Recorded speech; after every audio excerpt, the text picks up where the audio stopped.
Well, boy, this is so exciting. Donna, you know something's really something. We were so thrilled when we... For decades, people have been obsessed with Michael Jackson and his life, particularly his romantic life. Why did you marry Michael Jackson?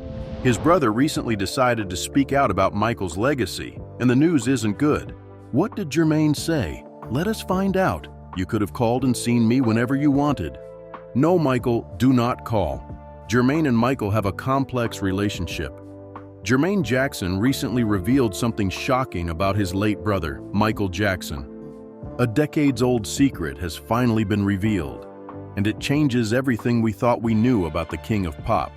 For years, fans have speculated on the meaning behind some of Michael's most iconic songs, particularly Billie Jean and Dirty Diana.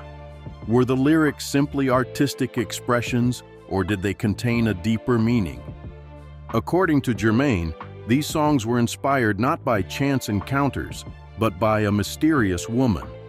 Michael was deeply involved with this woman, a woman who has vanished completely. But before we disclose the startling reality, we must stand back and consider the complex relationship between Michael and Jermaine. Because this revelation concerns a long-kept family secret that no one was meant to discover, not just a woman. One of the most recognizable families in music history is the Jackson family, who are from Gary, Indiana. The entertainment industry has been forever changed by the combined and individual contributions of the 9 siblings: Rebby, Jackie, Tito, Jermaine, LaToya, Marlon, Michael, Randy, and Janet. Jermaine and Michael Jackson, 2 brothers with a cooperative yet tense relationship, were at the center of this musical dynasty. The Jackson siblings started a band that would later be known as the Jackson 5 in the early 1960s, all while being closely supervised by their father, Joe Jackson. Michael, who was born in 1958, and Jermaine, who was born in 1954, were essential members of this group. Michael, even as a small child, showed a remarkable talent that immediately enthralled audiences, while Jermaine became the lead vocalist at first, showcasing his soulful voice. Early performances by the group were distinguished by their unmistakable charisma, synchronized dance moves, and harmonious vocals. Jermaine and Michael formed a fraternal and professional bond as they shared the spotlight. Their onstage chemistry was palpable, and together with their brothers, they achieved significant success, landing a contract with Motown in 1968. With hits like I Want You Back, ABC, and I'll Be There, the Jackson 5 became a worldwide phenomenon. As the group's popularity grew, so did individual recognition for its members. Michael's star began to shine brilliantly, with his dynamic performances and distinct voice capturing the world's attention. This shift in focus inevitably changed the dynamics between the brothers. Jermaine, who had been a key figure in the group's early days, was increasingly overshadowed by Michael's rising stardom. While the family's success demonstrated their talent, it also bred rivalry and jealousy, particularly between Jermaine and Michael. 1975 marked a watershed moment. The Jackson 5 decided to leave Motown Records because of creative differences and a desire for more artistic control. Jermaine chose to stay with Motown, citing his loyalty to the label and his father-in-law, Berry Gordy, the label's founder.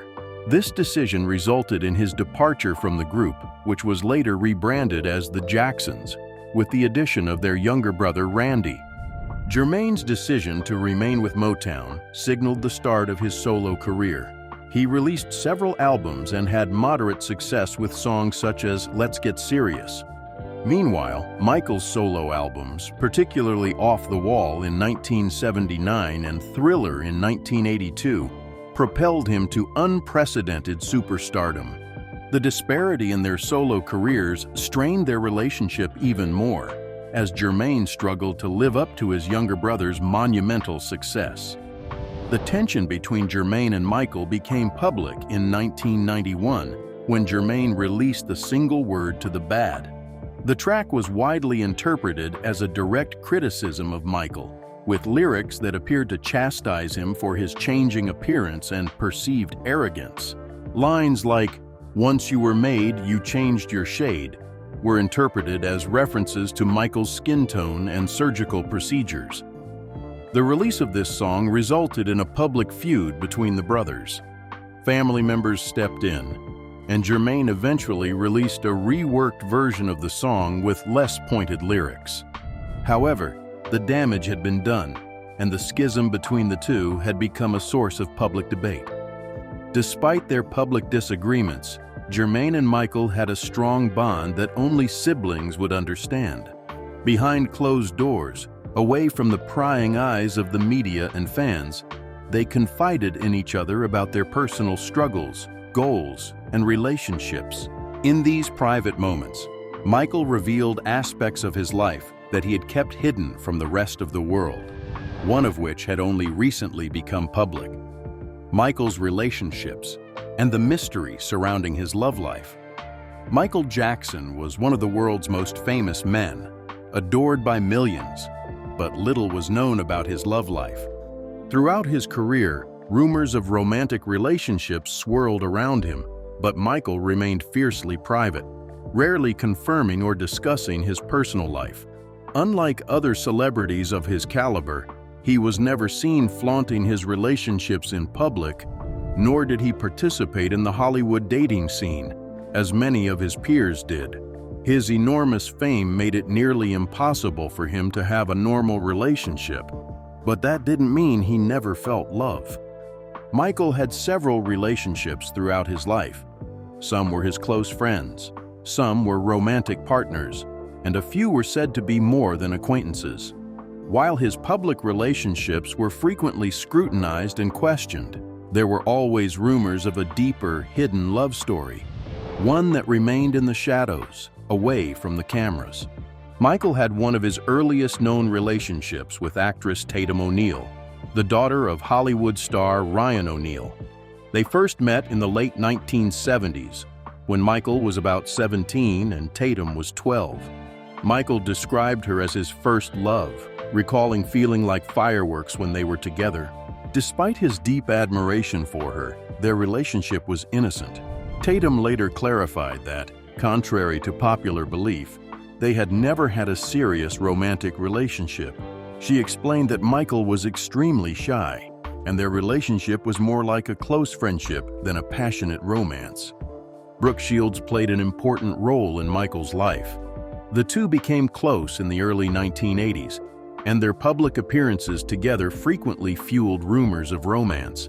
They were spotted at award shows, charity events, and private parties, leading many to believe they were dating.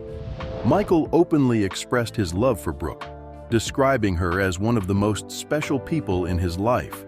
Brooke later revealed that, while they shared a strong emotional bond, their relationship was not romantic in the traditional sense.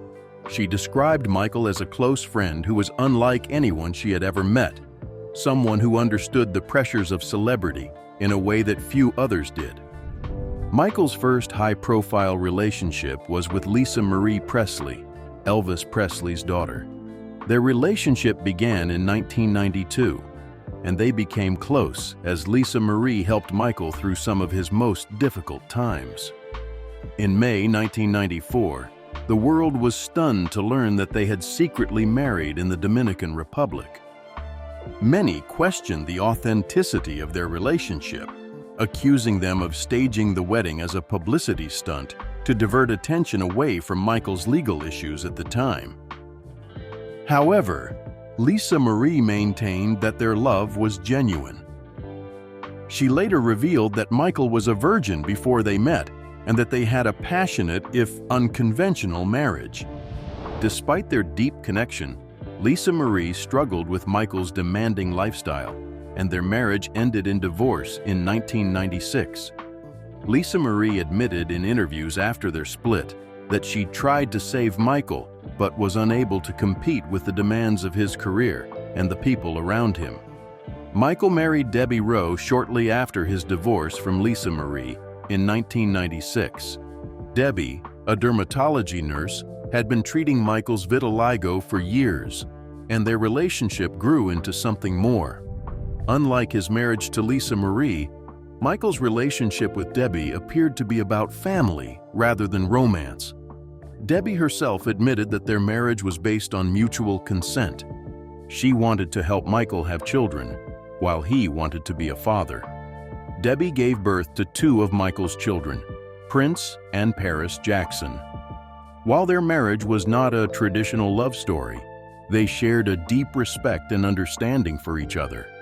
Debbie later gave Michael full custody of the children after their divorce in 1999, stating that she believed he was the best parent for them.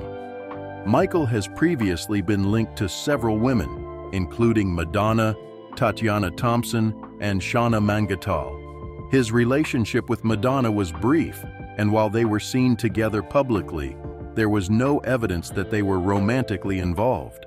Tatiana, the model who appeared in Michael's music video, The Way You Make Me Feel, admitted to having feelings for him, but their relationship never progressed beyond professional interactions. Shauna Mangatal, an actress and longtime friend of Michael's, later claimed they had a secret romance, but this has been refuted. Diana Ross was a major influence in Michael's life.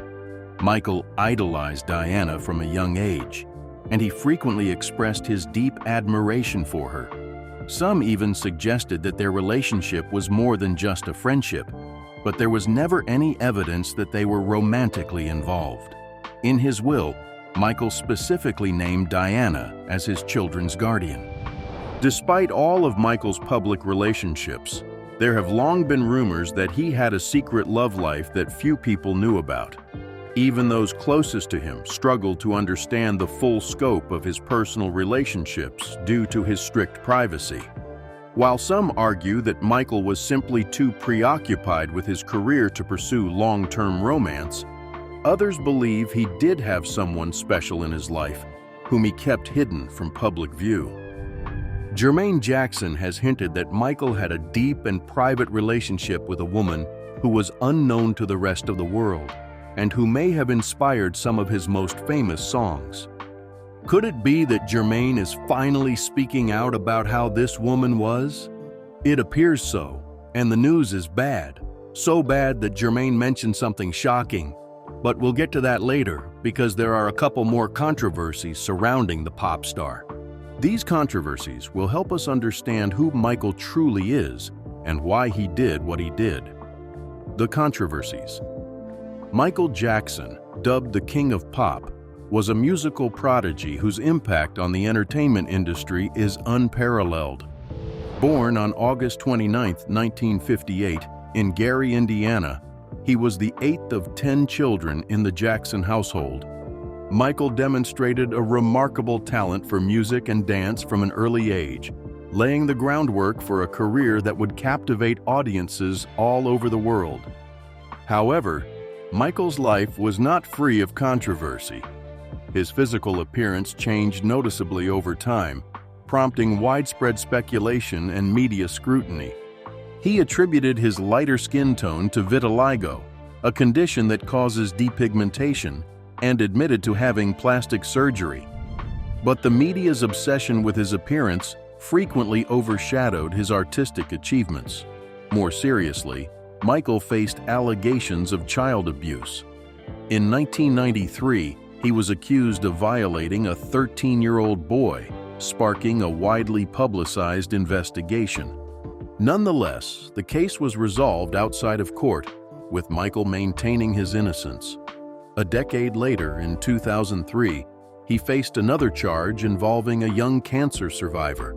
This resulted in a criminal trial in 2005, where he was acquitted of all charges. These allegations had a significant impact on his personal life and public image, leaving a long shadow over his later years. Despite these challenges, Michael's impact on music, dance, and popular culture is undeniable. His signature dance moves, such as the moonwalk, and distinct vocal style have influenced countless artists from various genres. His humanitarian efforts, which include support for various charities and the release of the philanthropic anthem, "We Are the World," demonstrate his dedication to making a positive difference beyond the stage. Michael died tragically at the age of 50 on June 25, 2009, from acute prescription medication intoxication at his Los Angeles home. His death was declared a homicide, and his personal physician, Dr. Conrad Murray, was later found guilty of involuntary manslaughter. Michael's legacy has sparked both celebration and controversy in the years since his death. Posthumous releases, tribute performances, and a forthcoming biopic titled Michael are intended to honor his contributions to the arts. However, there is more to his art than meets the eye. The facts behind the songs. Few songs in Michael Jackson's extensive musical career have piqued as much interest as Billie Jean and Dirty Diana. These songs, both massive hits, explore themes of temptation, deception, and the darker side of celebrity. While each demonstrates Michael's storytelling abilities, understanding their origins and the narratives they convey provides a deeper appreciation for his artistry. Billie Jean, released in 1983 as part of the iconic Thriller album, tells the story of a woman who believes the narrator is the father of her child. The song's haunting bass line and Michael's emotive vocals draw listeners into a story full of tension and doubt. From the first line, when she says, "I am the one," the listener is transported to a world where truth is uncertain and the stakes are high. The king of pop masterfully creates a sense of paranoia, leaving listeners wondering whether the woman's allegations are true or if she is simply making up a story. Michael revealed that the song was inspired by his and his brother's numerous encounters with groupies while they were members of the Jackson 5. He mentioned that they would hang out by the backstage doors and have relationships with any band that came to town. There were a lot of Billie Jeans out. Every other girl said their son was related to one of my brothers. The constant pressure of being under the spotlight of fame, combined with the intrusive behavior of obsessed fans, prompted Michael to write a song about the darker aspects of his life as a celebrity. He expanded on his personal experiences to create a larger story that resonated with listeners all over the world. Biographer J. Randy Taraborelli shared more about the song's inspiration, recounting an incident in which Michael received persistent letters from a woman claiming to be the father of one of her twins. Despite never having met her, the woman's claims grew increasingly unsettling, culminating in a package containing a photograph, a gun, and a letter instructing Michael to die at a specific time so they could be together in the afterlife. This harrowing experience had a significant impact on Michael and influenced the story of Billie Jean. The song's repeated line, "The kid is not my son," reflects the artist's distrust of those who sought to profit from his fame. The song's success was meteoric. Billie Jean not only topped global charts, but also broke down racial barriers in the music industry. It was the first music video by a black artist to receive extensive airplay on MTV, paving the way for future artists of color. Michael's visual portrayal of Billie Jean, particularly his iconic moonwalk on the Motown 25 special, became a cultural landmark, cementing his place in music history. The song's impact lasted beyond its initial release, with Rolling Stone ranking it among the greatest songs of all time. The song remains memorable not only for its musical brilliance, but also for its cultural impact, demonstrating Michael's ability to combine personal narrative with universal appeal. Moving on to Dirty Diana, which was released in 1988 as part of the Bad album, Michael delves deeper into the world of groupies with an aggressive rock edge. The song tells the story of a seductive woman named Diana, who leads the protagonist into a web of infidelity and regret. Dirty Diana stands out as one of Michael's edgier tracks, with hard-hitting guitar riffs from Steve Stevens and a passionate delivery.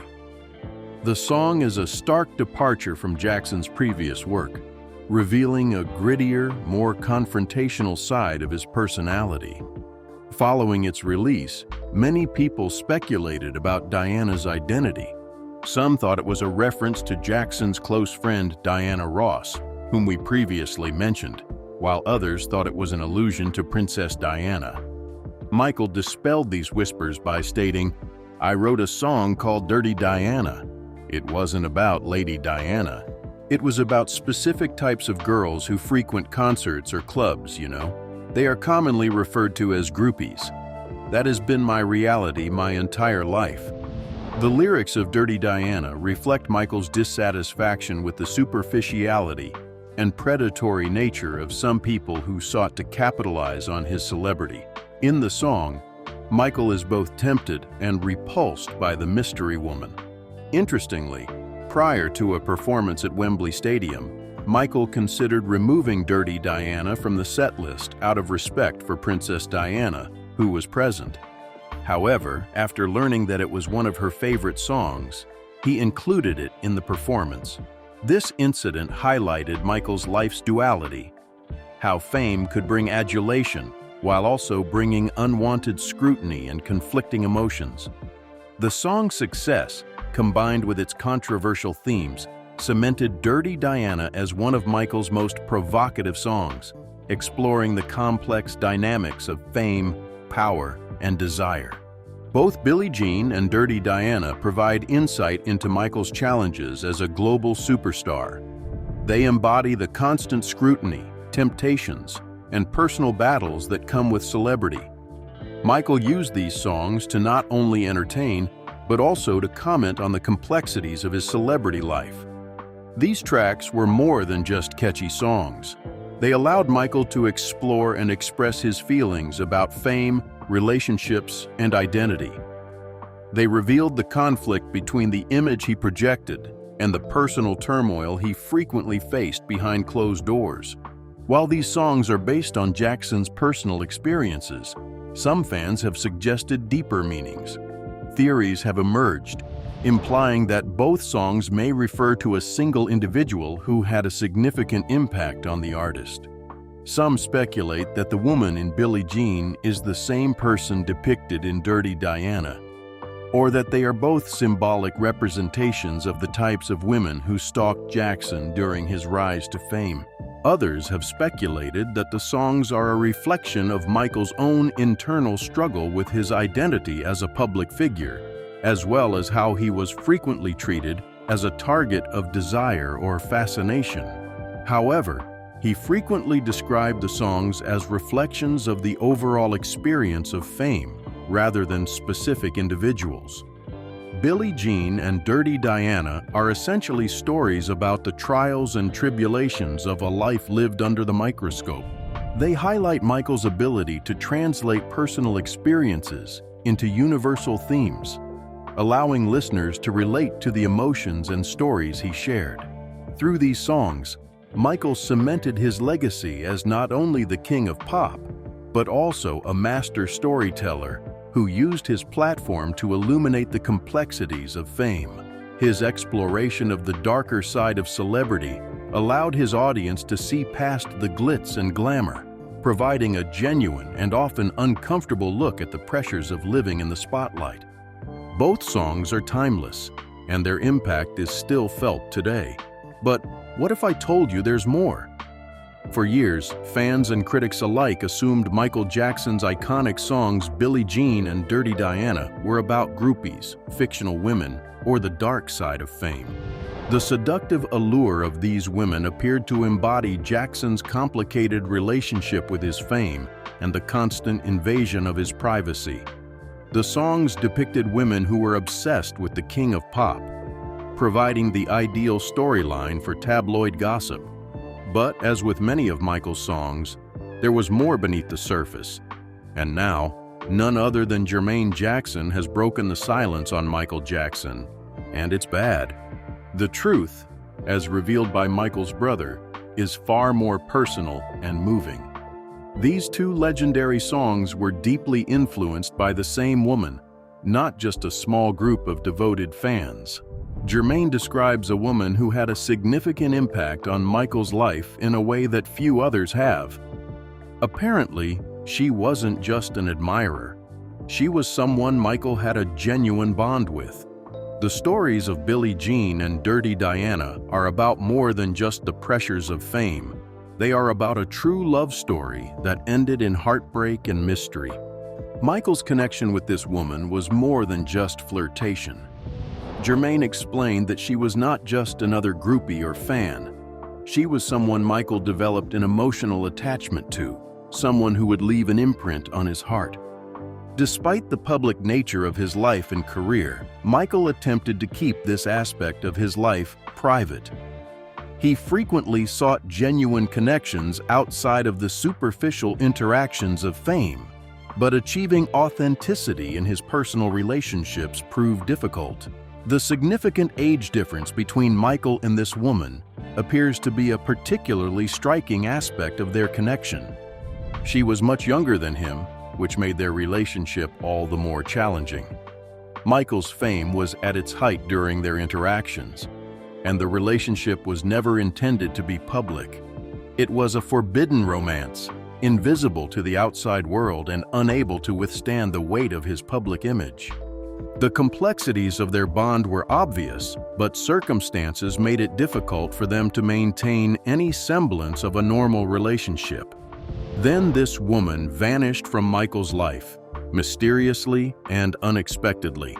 She appeared one day and then vanished, never to be heard from again. The circumstances surrounding her disappearance have been shrouded in mystery.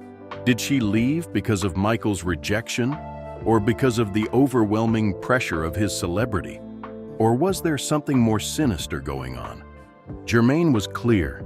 He crushed her hopes for a relationship, and we never heard from her again after that painful conversation. Though Michael never revealed her true identity, those close to him, including Jermaine, knew who she was. According to some sources, the woman was known in their inner circle for her tattoo of a lily on her shoulder. This distinctive mark was the only clue to her identity, even though Michael kept her name hidden. This tattoo came to represent Michael's love and pain long after she disappeared from his life. What are your thoughts on the mysterious woman who claimed to own the pop icon's heart? Please let us know in the comments.